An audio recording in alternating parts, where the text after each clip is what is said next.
प्रायः कुछ लोग यह शंका करते हैं कि श्राद्ध में समर्पित की गई वस्तुएं पितरों को कैसे मिलती है। कर्मों की भिन्नता के कारण मरने के बाद गतियां भी भिन्न भिन्न होती हैं। कोई देवता, कोई पितर, कोई प्रेत, कोई हाथी, कोई चींटी और कोई वृक्ष तो कोई तीर्ण बन जाता है। तब मन में यह शंका होती है कि छोटे से पिंड से या ब्राह्मण को भोजन कराने से अलग अलग योनियों में पितरों को तृप्ति कैसे मिलती है।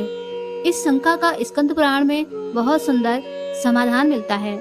एक बार राजा करंदम ने महायोगी महाकाल से पूछा, मनुष्य द्वारा पितरों के लिए जो तर्पण या पिंडदान किया जाता है तो वह जल पिंड आदि तो यहीं रह जाता है, फिर पितरों के पास वह वस्तुएं कैसे पहुंचती हैं और कैसे पितरों को तृप्ति मिलती है।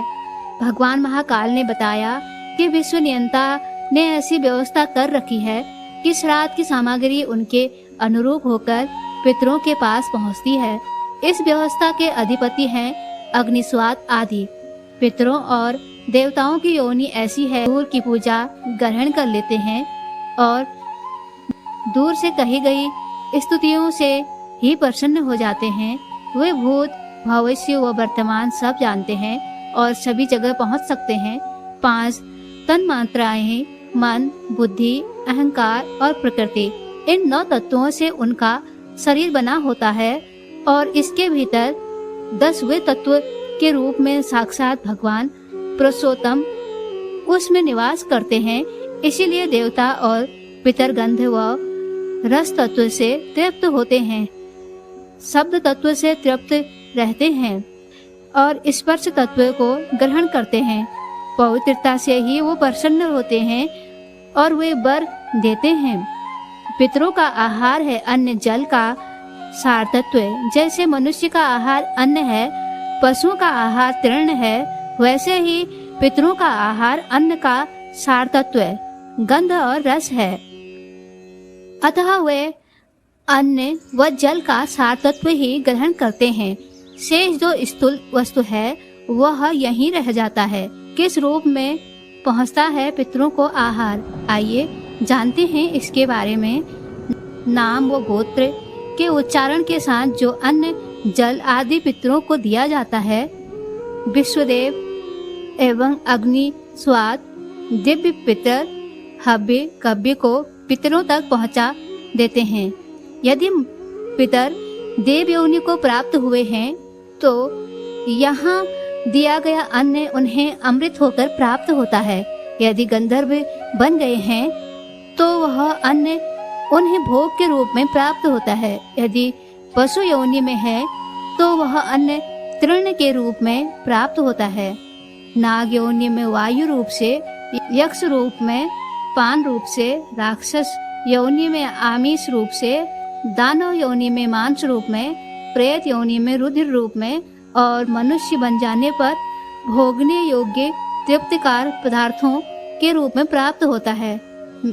दोस्तों, जिस प्रकार बछड़ा झुंड में अपनी माँ को ढूंढ ही लेता है, उसी प्रकार नाम, गोत्र, हृदय की भक्ति एवं देश काल आदि के सहारे दिए गए पदार्थों को मंत्र पितरों के पास पहुंचा देते हैं।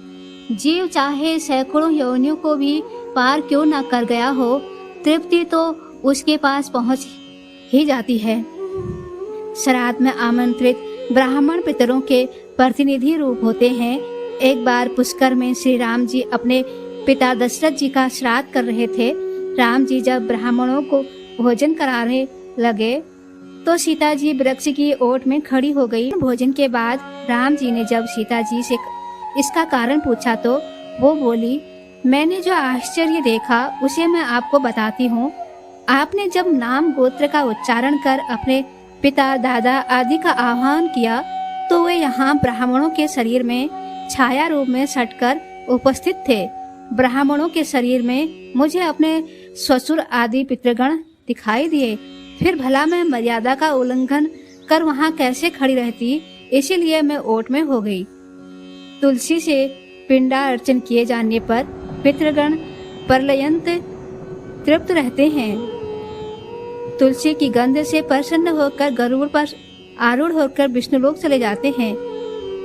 पितर प्रसन्न तो सभी देवता प्रसन्न। श्राद्ध से बढ़कर और कोई कल्याणकारी कार्य नहीं है और वंश वृद्धि के लिए पितरों की आराधना ही एकमात्र उपाय है।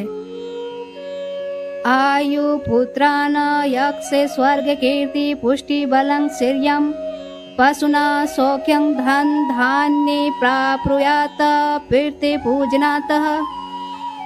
यमराज जी का कहना है कि श्राद्ध करने से मिलते हैं 6 पवित्र लाभ।